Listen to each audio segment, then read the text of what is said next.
What's going on? It's Jason Heath, and Tim Cobb has distinguished himself as one of the most notable bass performers and teachers of our generation.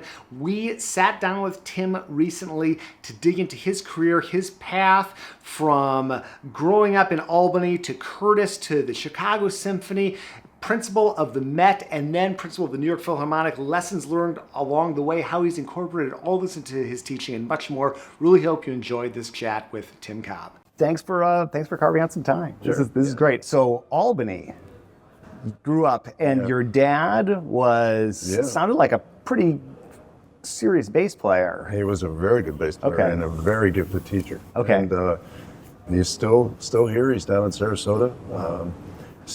Retired from playing bass. I mean, it's too difficult to move it around anymore. I mean, he's into his 90s and in good shape, but still, sharp up here and very gifted keyboard player and composer and stuff. So, yeah, bass. He had a huge studio. Okay. Some really interesting names kind of came out of his tutelage. Yeah, well, I was wondering that I know a bassist named Alan Dennis who was from Albany, who I was wondering if he was in the mix there. Okay, yeah, okay. I was a kid. I know he was old. Yeah, he was a professional freelance player, but that's an example of someone, a very capable player up in that area. My father was the kind of ranking, he was the principal player and the big teacher and everything, and then there were a number of other players like Alan who were, very capable and played in a section of the Albany Symphony. At that time, it was sort of a different time in professional music, and there were a lot of what you would now call like regional orchestras. Maybe they were called regional back then too, I don't remember, but they were notable, they were significant. There would be, for example, some retired, big five players or something who were, still wanted to play. So you'd have really fine players, and some people who passed through Albany Symphony, including myself, went on to major careers, so. It seems like one of those places that's like big enough to have a lot of opportunities, but not so big that it's overwhelming. And I know you've spent, decades in New York City, but it's always amazing talking to someone who grew up in New York City. Like one of the new section bassists in San Francisco, Orion Miller. You grew up in the West Village, and I just think that's like. Albany, I can relate to a little bit more. It was fantastic. I have to tell you, I don't regret anything about having grown up there. In some ways I miss it. I mean, you were equidistant really from New York City and Boston, and it was literally a crossroads. You had Tanglewood, maybe 40 minutes from I grew up in the country. I didn't grow up in Albany. I was about 20 minutes, 30 minutes east of Albany, right in between Albany and, say, Lenox, or where Tanglewood is. And so it was just fantastic. It's a beautiful country, and there were just tons of talented musicians. Many of the big like, for example, the big rock groups and stuff would go through Albany warming up before New York City. And so I got to see, I was into rock and roll as a kid, so I saw all the great bands, Did I see rock and roll drumming on something? So you did, okay. Gosh, I devoted a lot of time. I got pretty good for a while, yeah. Oh, my brother was a professional rock player, and I got good enough that I could sub in this band, when the drummer couldn't make it. Okay. So, I really enjoyed it, but then I kind of smartened up. Okay.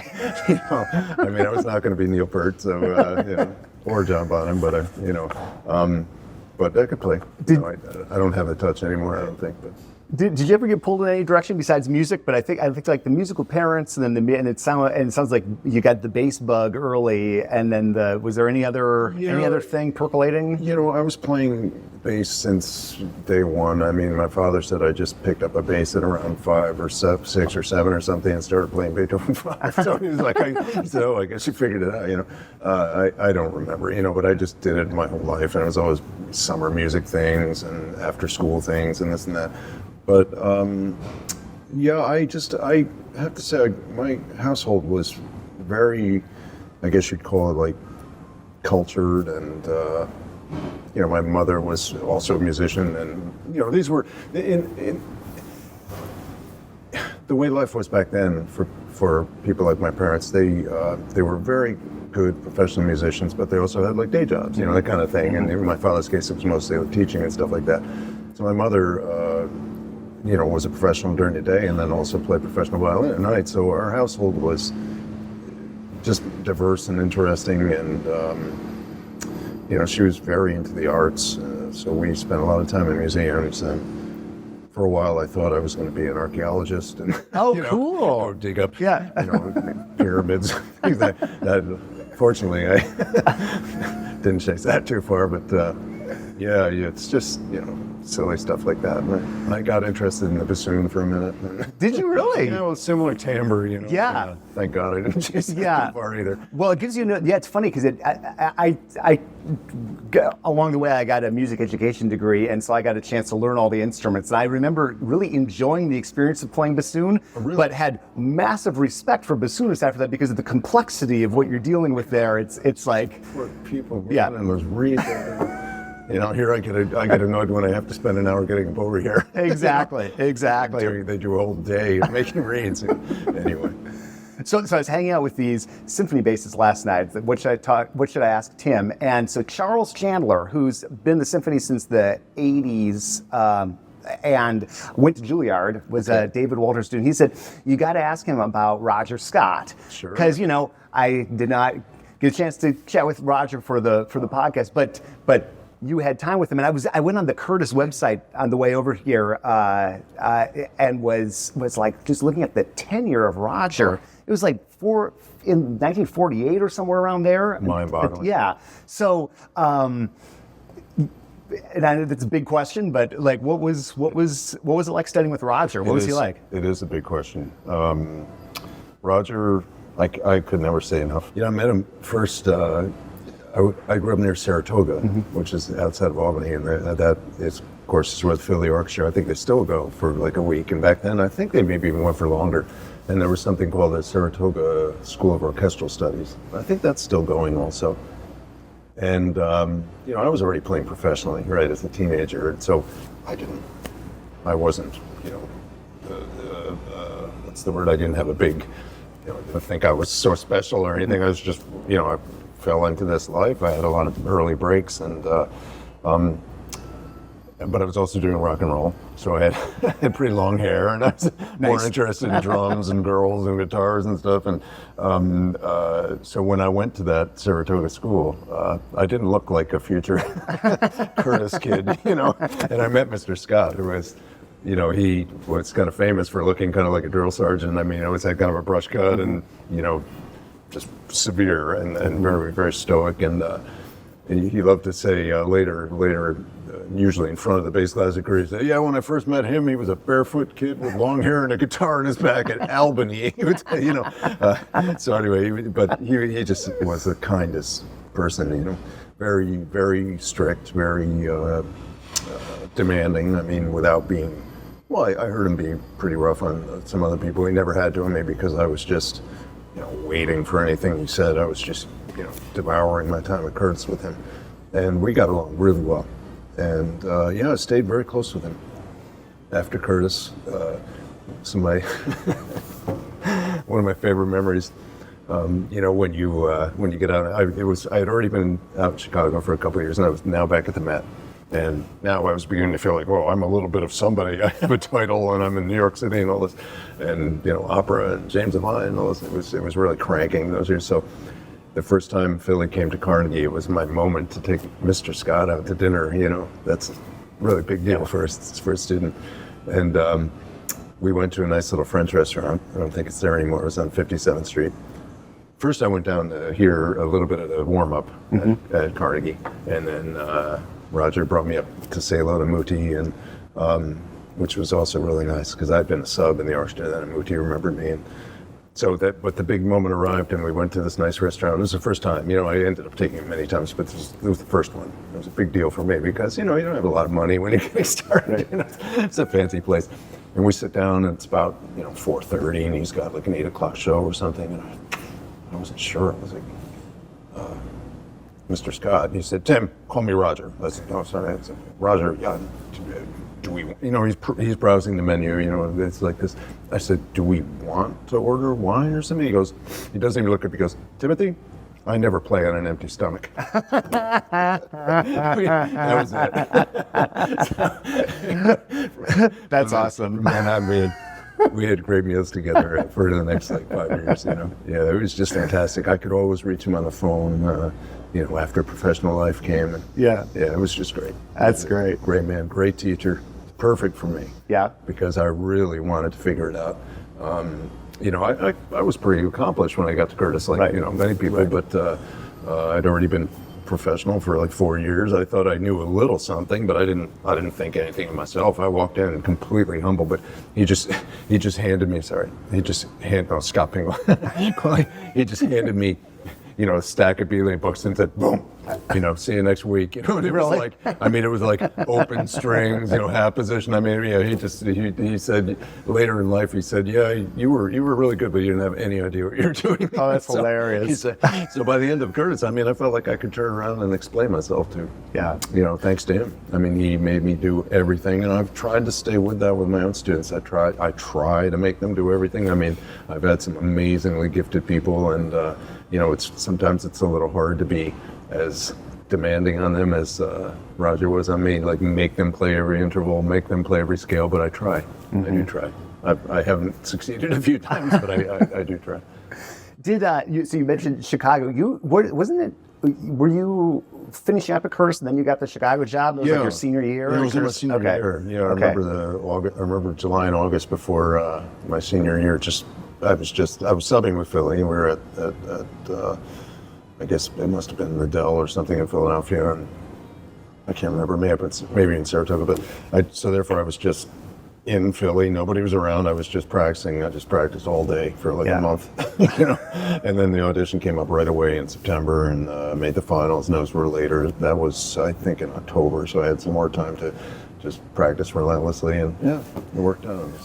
Well, and that was that like great era of the Schulte, the Decca recordings, right? Like my teacher at Northwestern, Michael Ovnani, and he walked in kind of like a little later in that. I think he was in the 80s, but it was after you had already left. That's right. Yeah, that's right. But I remember him telling me these stories about Schulte, and then I did the Civic Orchestra and got to work with Schulte, and just like what a wild. Schulte was amazing. Yeah, it was completely amazing. And incredibly kind to me. I was like this new kid, but in the back of the section. I remember my audition. Excuse me, my audition with him. The committee was kind of in the back seat at this point. They were sitting on the wall, but Schulte and Joe Guastavesti were sitting right at the first row, right under my feet. They had the stand right on the edge of the stage, and oh my goodness, there were only 2 people in the finals, and they had all day, and. I remember going up playing a big kind of solo round, and then it's okay. And the other person played, and then I came back out, and I think we started with like Don Juan or something, and when I say I played every bar of that piece, I'm really not kidding. To this day I tell my students, it was like a bass lesson. We went through, everything, and thank God I knew every bar, Wow. Because he was pointing at like kind of obscure passages that if you didn't know the piece, you could have been in serious trouble. Yeah. And to this day I still pass on the things he asked me to do. Double dotting and all kinds of stuff like that, and it was just terrific. And then we went through all the other excerpts, and I was out on that stage for about 90 minutes. It was brutal. Wow. Yeah, it was brutal. It just went on and on and on. Yeah, we went through everything. So, I remember. And you can do that with Strauss. I remember one time Chicago Symphony was doing like a staged version of Elektra, getting into the opera world. I remember my teacher, Michael Ovnani, came in and he said, "You think Heldenleben's challenging? Yeah. Guess what bass class is going to be today?" And we went through, it's like, my goodness. Yeah. I remember when that was happening. Okay. In fact, I remember someone might have even contacted me. Yeah. I remember, because I'd already been at Met for a number of years, and I knew Elektra pretty cold, and I was thinking, you guys are in for it. And that seems like such a different world, and then your principal too in the Met when you get but like the opera, I've just had the opportunity to like sub and lyric and that sort of thing, but I've experienced like Rosenkavalier or the majesty of it, everything about, and it's like, well, they say he just kept rewriting Rosenkavalier the rest of his life. Yeah, that's right. But it was just it was fantastic. Yeah, I wouldn't change a thing. I stayed a little longer than I expected to, but it was great. Just having a great time, especially the first, say, 15 years or so were just, the arc of Levine. Right. Yeah, and that, like, what an amazing musician to work with. I mean, I was watching some Levine documentary maybe sometime in the last decade, and just like sort of reflecting on. I never got the chance to do anything with him, but what an artist, and his rehearsal style is like with a very conversational. It seemed like. Conversational implies more than one person. I think it was more, a little bit more mono. I mean, he was infamous for, he could sometimes talk for 10 or 15 minutes straight. It was really shocking. But, the results were amazing. And he definitely had extraordinary gifts, I got along with him fine, but it was hard to take sometimes, I'm not going to lie.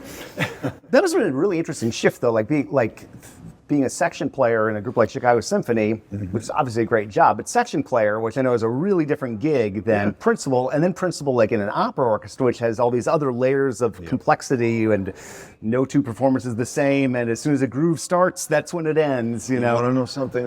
It was just sort of a miracle. I mean, I went there, I just took the audition because it was interesting, so I went, and when I won the job, I thought, okay, well, just going back to Schulte 1 minute, because I'd only been in the orchestra for like a year and a half or something. It was kind of amazing that I would have the, if some might think it was a chutzpah, I was completely humble about it. But my colleague said, hey, why don't you just ask for a leave, at least, I was like, really? So I wrote a letter, a formal letter, and he wrote me the most beautiful letter. Said, although you've only joined us, opera is my first love, and I completely understand that you should go and try this position. Can you imagine? And I still have the letter somewhere. So he gave me leave, and then I went there not having any idea what to expect. And like my first rehearsal was Die Valkyrie, and the second day was E Puritani with Joan Sutherland, and I'm like, maybe Alfredo Kraus or Placido Domingo or something. I couldn't believe it. So day after day was like that. It was the beginning of that huge ring cycle. Wow. So I just happened to catch that wave, and that went on and then we recorded everything, and it was just amazing. So, in the course of the year, I had to let Chicago know, and I also got extremely busy right away with like recording and commercial recording and stuff in New York. Ended up going to Marlboro. I went to the Marlboro Festival for the next 3 summers, and so all this stuff all happened at the same time. And the reason I'm mentioning Marlboro, for example, is that it just sort of supercharged my chamber music life. But it also, I found right away that opera, as yes, there's there's downtimes and there's times when you think you've really had enough, but all the time you're accompanying a singer feels so much like chamber music, And not taking anything away from symphonic playing. Of course, it's obviously it's much of the same feeling, but there's something incredible about laying the bass line down. Well, as you mentioned playing some opera, being like one-on-one with the solo singers. It's just amazing feeling. So I found that inspiring and captivating, and it helped keep me kind of sane through all those years. It's cool to think of that, when you think of just the spectacle of opera, that it really has these elements of chamber music. Slow down. That's really cool. Really amazing, especially the Verdis and all of them really. But I mean, Verdi especially, really interesting. Play a piece like La Traviata, which takes gets a bad rap because people play it so much. But if you love it, and if you're lucky enough to have a good conductor and a good band, like the Met was incredible, and best singers. So how much was there to complain about? It's just beautiful music. One of my favorite gigs I had in Chicago was doing backstage at Lyric, because they would never use the musicians from the pit for backstage. So, and was it Traviata that has like a little backstage band 20 minutes in or something? I did a few of those, and like people would put their flashers on outside, and I'd come in there like this, and that it's like, really funny. Yeah, I know what you mean. I only got to do that. It was the same thing.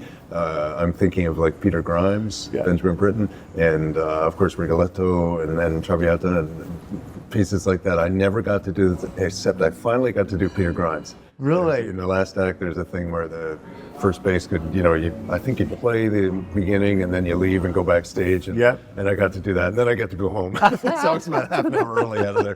But those are just great. So I know what you mean. Marlboro is something that, like that Marlboro experience, that's something that I talked to a lot of my upper string friends and that, various groups I've been involved with that have had that experience, but maybe not so many bassists. Like, what happens in Marlboro? What is... Oh, it's just really unique. Well, for a bass player especially, because in my time there, I was the only bass player, and I think that has sort of remained true.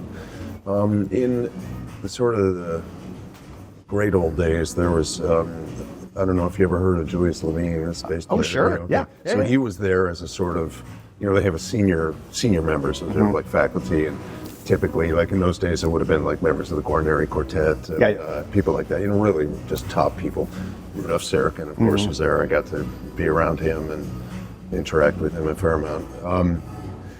So when I got there, it began this idea of just having a bass player. Now, in my case, I was already professional. I was at the Met, so and not of a student age anymore. Right. I was probably in my early 20s or mid 20s, and so maybe they made that situation just for me. I don't know, but I spent 3 and part of a 4th summer there, and that meant like an 8-week commitment where you just moved into these little rustic little dorm rooms up in Vermont, and your life was whatever you were studying those weeks. And I went through all of the chamber repertoire that used bass, and sometimes repeating even, did some tours with them, worked with people like David Sawyer, the cellist from Guarneri, who just was a huge influence, and many of the great violinists and violists and other people I could name. But I think the culmination was finally playing the Trout, which is like when you got to play the Trout at Marlboro in front of Rudolf Serkin, you have arrived. They've said, okay, you are now allowed. And the pianist was Claude Frank, and a number of great players in the group, and it was just terrifying.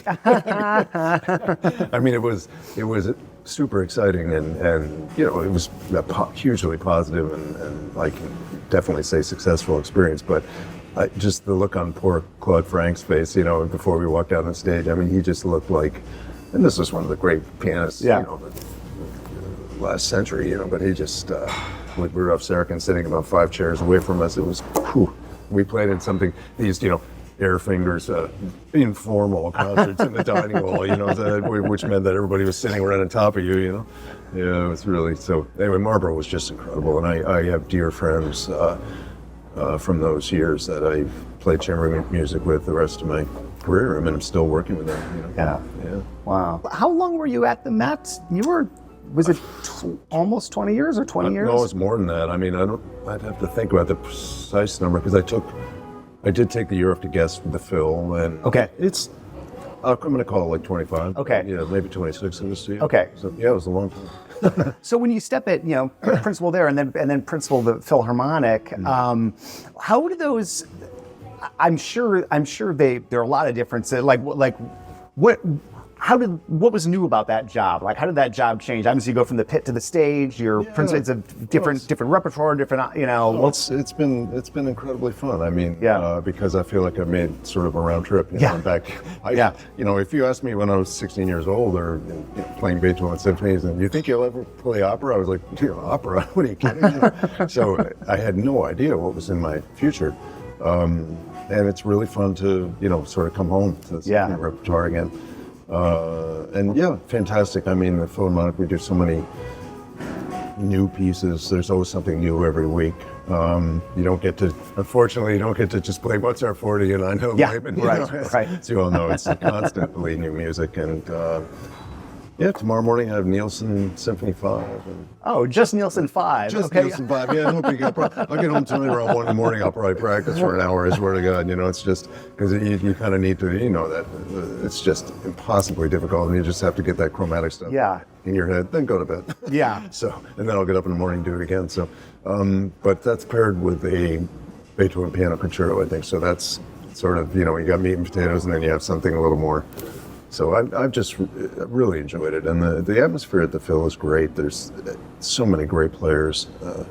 Literally everyone is terrific, and the attitude there is people show up first rehearsal, it sounds pretty darn good. There's a big culture of being prepared, and it's been a fantastic time already. I guess I'm going into my 11th year already. They're kind of flying by as always. I think everybody says that, but it's so true. Somebody was telling me, it must have been somebody that had some experience with the bass section of the York Philharmonic. They said Tim and Scott Pingle have a lot of similarities, which actually makes a lot of sense given that he was your student. Yeah. But I've just admired so much the way Scott I've just admired so much the way he handles himself as a principal bassist, which is just it's just like being an excellent, leading the section while being a member of that same section, and just like doing the job, and like finding that balance of leading, and you're leading professionals, and I guess how do you think about that role of being like a principal of a section like that? I mean, there's a lot more than people might think. The Boeings, and then that's not the Boeings are glamorous, but even other just tasks you have to do. Yeah. But how do you think about that role? Well, I mean, I've been doing it a while. Yeah, that's for sure. Yeah. I've dealt with some very, very strong personalities. I mean, when I joined the Met, in that role, it was a Wild West down there sometimes. I mean, because you had a generation of sort of post-war, really tough New York, musicians who, many of them had, literally come from Europe. Others came up through the New York, system. It was intense, and they were in many cases very active in the studios, sure, which was a whole nother slice of life back then. I mean, you had just incredible players who were tough as nails and had, were used to pulling their violin out of the case at 9 a.m. and playing whatever was put in front of them perfectly, and all day long like that. So anyway, I spent a lot of time dealing with a lot of different personalities. I guess I would just like to hope that, first of all, I try to be right myself. I mean, I just, as much as I can, I try to play in a way that I hope will set a sort of tone, for the section. I talked to both Scott about some of the nitty gritty of tone, should your tone maybe stand out a different way as a principal string player, and then I've talked to some of the people in the section also, even real bass geek things like strings, trying to see and I've always found that to be kind of an interesting thing. Do you think about that as a principal player? Because of course, I sort of forget how many, even just smaller principal bass solos there are. I mean, it seems like every other week there's something, and sometimes something big. Yes, okay. Yeah, the night before I came out here was a quite difficult piece by John Adams, featuring thumb position, very fast jazz pizzicato. Oh boy, that's a killer. So anyway, I do think about that. I mean, I don't think I would like someone sitting right behind me with, a full set of spirit chords on or something like that. Sure. So, we in my section, we typically have a somewhat brighter string on the bottom string, just for bring some cut and clarity. But I think something like bel cantos are pretty popular in my section. I think we're going for a rich sound. I don't think anybody wants to have an electric razor at the stage. So don't get me wrong, I love spirit. I play solo spirit guitars all the time. I love that. But I think the bass sound should be on the dark side and rich. But then as soon as you say that, then a minute later you need some clarity and some cuts. So there you go. Well, I remember having a conversation with Dave Allen Moore about good orchestral bass tone, what a really specific thing it is. We don't really have isolated recordings of just that sound, but what you want on the stage, and then how that blossoms out in the hall. That's all, like you're saying, the part of the pyramid, but it can be it's a very specific thing to get that all dialed in. Well, I'll tell you, it might be interesting. I was very lucky with a bass player father who had a lot of, relationships with different players and dealers and stuff. I lucked into acquiring a really, really nice Italian bass while I was at Curtis, and it was in those days incredibly affordable. Okay, I mean, sure. you know, I can't bring myself to say, because we burst out laughing and probably never finished this interview, the way things have changed. So I got this remarkable Neapolitan bass, which was, you know, I mean, you plucked it was like a timpani, just boom, you know, a great sound. It had a nice tenor in the upper register. It was big. Yeah. Big bass. And that just, you know, I learned about resonance and how to work within your own sound, and how much the bass can help you when you have a good instrument like that. You know, just kind of riding on that it's almost like surfing on that just the resonance, you know. So, and it affects your intonation, it affects your vibrato, it affects everything, your confidence. Mm-hmm. So that bass saw me all the way into the Met, and for years at the Met, it was fantastic. And then when I went to the Phil, at that time, Mavry Fisher, then David Geffen, all drier. Yes. Not nearly as responsive. The Met Pit was really wonderful, acoustic actually. That bass wasn't quite the right bass for that orchestra. So after all those years, I had to sort of part with this, you know, bass that had been my partner. Lee Mesh now owns it over in the Met. Okay. Still, okay. He loves it. It's a wonderful instrument. But I had to move to, I got into Venetian instruments. Oh, wow. A little more punch, the kind of Busson style. You know. I have Santa Giuliana, and now the orchestra has purchased this beautiful bass by Giovanni Dolan's, which also has, you know, it's sort of up northern Italy. It has that kind of, you know, punchy, a little more punchy sound. Still with the resonance, but so interesting, right? Oh, yeah. The hall has such a impact on what you need, you know. Isn't that crazy that you had this bass that you would just do as like your musical partner for so long, but then all of a sudden it's like every day, if it's not working in there, you got to make that decision. And it wasn't like a detriment or anything, but it wasn't.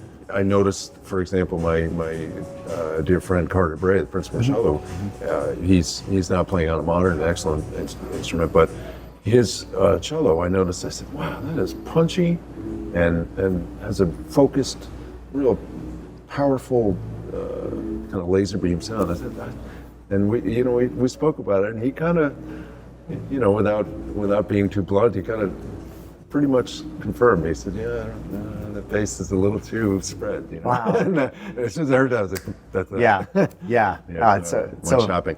It's so interesting. And the bass is such the experience as you get 10 feet, 20 feet away is so different than like what you think is happening under your ear, maybe that experience, you know. 100%. So you know, you've heard an audition or two in your years, many instruments. 2 or 3. Yeah, but like one of the things with our instrument, especially the last couple of decades, is just how. From my perspective, a lot of people, it's just how the standards for modern instruments have gone up. I mean, some of these modern instruments, and so it can be kind of depressing if someone's looking for one of those Italian basses right now, maybe a bit out of reach for, but you know, I'm seeing a lot of people doing really well in auditions on some of these modern basses. Oh, 100%. Yeah. Wonderful basses. Yeah. I own a couple of these things, you know. Yeah. One of them, like Nick Lloyd, for example, terrific basses, you know. I have a Kai Harvey, I have a number of contemporary basses, and they're really great. Well, Great makers out there. Oh, it's amazing. But a former student of mine, Teddy Gabrielides, he's in St. Louis now. He has a beautiful, some Italian expensive thing, but then he has an Arnold Schnitzer bass too, and he realized the Schnitzer bass seemed to be doing better for him with all his in auditions, and I've always found that to be really interesting. How and you know, every player is different, every committee is different, but it seems like a fair number of people have done pretty well over the last, absolutely. In my section, we have a number. I don't know. Is it okay to? Please, of course. No, please plug away. These Threlkel? Yes, absolutely. Oh, they're fantastic. Yeah, there's a core in the sound and a kind of electric quality. I mean, you know, not unlike a great Italian. Yeah. I mean, you know, they have this sort of hard to define thing going on in the sound. So I'm very impressed with those. I love my Nick Lloyd. I have a Thomas Martin. I've had a Kai Harvey for many years. Those have been around played on one last night in the San Francisco class. Those basses can be remarkable. You know, just then there's so many more. I mean, there's lots more. Arnold's bass is very impressive. there's so many good makers now. I think, is it that the not only technology, but the kind of schooling and, I mean, I think there just seems to be more, they figured a lot of stuff out. Well, because isn't that always the case? I mean, that's what you always hear about. And there are obviously some amazing makers from generations past, but a lot of time it was kind of like maybe the best work in the shop didn't go to the double basses, Right. and then also, you just have, it seems like a lot of the modern makers have sort of coalesced on shapes that work, string lengths that tend to work. And one thing I think is so cool about this modern generation of bass players, you think back to like early generations of jazz players that were like trying to hide their hands so people couldn't see what they were playing and bebop. They're really open about sharing. In fact, I actually went to this luthier event a few years ago, and there were about 25 luthiers there. Arnold Schnitzer, tons of people there, and they were just they all brought what they were working on. They were sharing with this, and they had different tropical hardwoods and trying to test the strength and everything. And so there's this really cool. They're kind of like all learning together, and it's kind of a nice thing to see in that. I've encountered a number of really interesting makers in Italy too. Mm-hmm. I've been teaching a fair amount in Italy over the past, I don't know, since a little before COVID, I started to get very involved, and I'll be over there in April, I think. Yeah, April this year. There's some very cool makers. Yeah. In the Cremona and Torino and this kind of region of Italy. I haven't ventured much beyond that, but I know there's a number more, for sure. Yeah, and it's like makers you've never heard of if you spend most of your time here in the States. There's a bassist in the Baltimore area that brought in a whole bunch of beautiful Italian modern basses. I remember at an ISB convention a few years ago playing them, thinking like, remarkable. Never heard of these makers, and they're so sometimes pretty exciting. They sound pretty darn good. Yeah, and they're relatively affordable. Yeah, I mean, certainly by the standards of old basses. Yeah. Well, you mentioned teaching. You've mentioned teaching several times, and that's obviously like a part. I don't know how you do it all, Tim, with this. Like preparing the John Adams, solo, and you've had so many great students and interacted with in master classes with people and all over this country, all over the world, really. How is what do you look for in a student these days? If someone's coming to study with you, enthusiasm. Yeah. Okay. And work ethic. Okay. Because I always was, I still am a pretty hard worker. We can always work harder, that's for sure. I can. But yeah, the work ethic. You have to be. I tell them straight out. I ask them straight out. I said, "Do you like to practice?"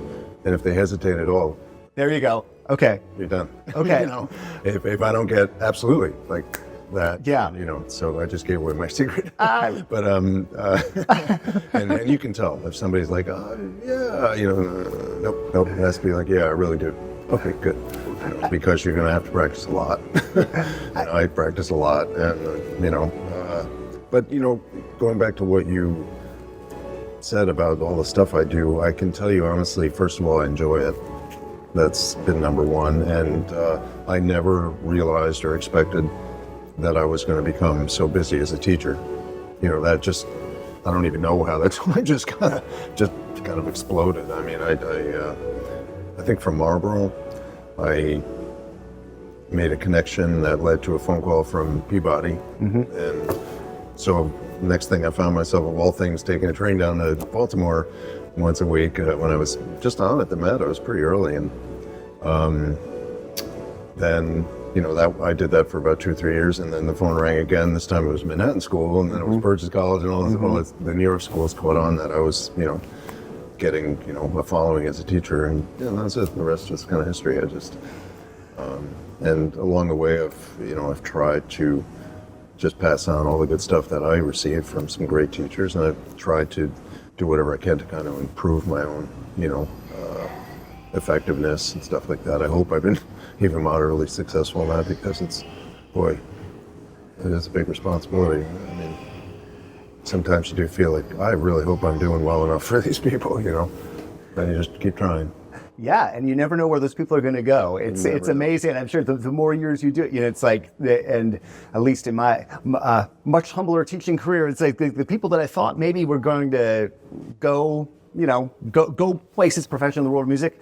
Those are usually the people that didn't, and the ones that didn't, and it's just always. But I want to go back. So like asking, do you like to work hard? I would love to know any other like positives or maybe red flags you've seen. And I asked because I used to teach at DePaul University, and I had this great job. So Alex Hahn was teaching there, and Rob Kassinger, and then of all people, me. So, but it was fun. It was fun to sit there and to listen to these auditions and people coming in and just seeing like how people present themselves. Right. And one lesson I learned is like, if you start apologizing in that audition, you're done. Because it's like you wake up and you're, it's like not gonna. But with any other things that would make you so like. Or just the ability to like spot someone with the potential for hard work or enthusiasm. I like to think, Roger had an incredible eye for that. I mean, the year goes, it goes without saying. But he also had a really good eye for sizing up someone's potential. And I have a feeling sort of intimating their personality and their backbone, if you will. And I don't know if I have it as well as he does, but it's usually, I feel like I can get a pretty good sense of, let's say, an incoming, freshman applicant or something at Juilliard or Manhattan School, where they, you look how their hands work, you listen to how they perceive pitch, how devoted they are to really getting things right in the center, and sometimes they're already, aware of overtones and really playing, intonation on that level, and that says a lot. But there's also just a general, like you said, how they present themselves. I mean, do they seem like they're really enthusiastic and excited about trying to be, a professional bass player? It's no joke anymore. I mean, boy, if you're going to make a commitment to a music school and try to do this, big deal. And it can be a long and brutal road for many. Yes, and I'm talking to some of these, people that are, on audition number 35, and they're tracking everything, and they're trying to, and then they're the runner-up, and then they don't advance, and and I'm sure you've had to sort of help a lot of students through that, and it's like it seems like the way is not the way, and it's like it can feel so devastating, but it's just, there's so much to that process, and it's like this long-term process. And like how do you talk students through that? Like what is just you go to you put all that work in, and then well, it's just part of the game. It's part of professional life. You're gonna be successful sometimes and not other times. I guess it's continuous refinement, just kind of keep on polishing the corners until it's just right. And additionally, there's I think a little bit of good fortune if you happen to be, well, first of all, you're super prepared and ready for this moment, but then you go to an orchestra where they happen to really like your sound and the way you do things, and another orchestra might not, or a different section. It's just the way it goes. None of us can control that. The best you can do is just try to play the highest level music that you can, with your own education and with a lot of input, hopefully from good people. There's no question coaching and education make a big difference. You have to present the stuff in a way that's going to make the most number of people happy, basically, right? Just on that day, you've got to get everybody, majority of that committee has to be happy, so. Well, last question, I'm so thankful that we get some time to chat. A lot of people struggle with some type of burnout, or like maybe it's just a question about balance, or what do you do for fun? How do you balance? Because obviously, like long terms, no. Yeah, exactly. Like how do you? Because you've had a amazingly successful career for quite some time, and it sounds like you've been firing on maybe more cylinders than most for most of that career. Like how do you find balance between the work and then just recharging your batteries? Or maybe you don't, maybe you just go to the gym and that was a good one. That's for me too. Yeah. Me too. Okay. I love to exercise. Okay. I like to run. Yep. I the only thing that has been, I don't even know, I don't want to put any sort of negative connotation on it, but let's say difficult, or a bit of a change in my life. In my years at the Met, because you could open the date book at the beginning of a season and see 60% of the operas were things you knew cold. Yeah. You know, Yeah. some may be difficult. Of course, you have to practice and this and that, but then there'd be another 30 or 40%. Okay, some new stuff. Yeah. Maybe something modern, you know. That meant that in a given month, if I wanted to play a recital, I could play a recital. Yeah. You know? Yeah. So it was not a big deal if I got asked to do a concerto or the chamber music or this or that. Much easier. So that's the only thing that is tricky about the Philharmonic. I'm still doing stuff, but I have to be much more selective, and I can't just say, oh, I think next December I want to give a recital, because you just don't have enough with my teaching anyway. Yeah. If I eliminated the teaching, then I could be doing whatever I wanted. But so what I do instead, like I just played a Bottesini a couple of weeks ago.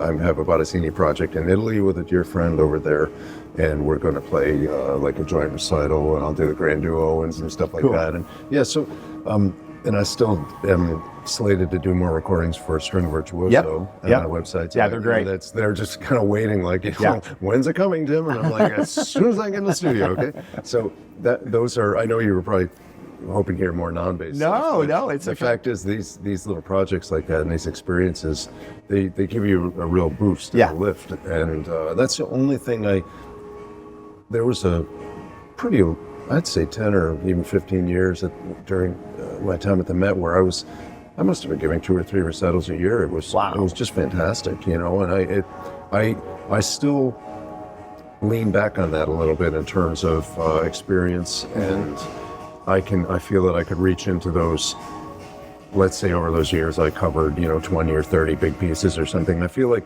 from that experience, I actually can pluck 1 or 2 of those out and, you know, put them back together fairly quickly. You know, we all evolve and change. I have no idea how I would sound now compared to then, or hopefully as good or possibly better. But you know, so that sort of recharges my batteries. Yeah.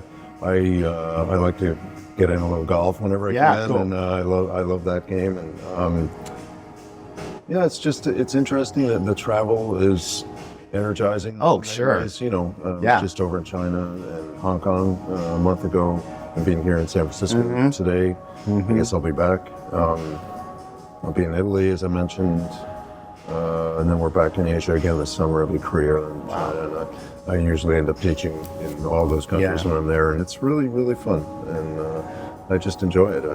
I get a boost out of it. So I love it. Well, thanks for doing this. I really appreciate it.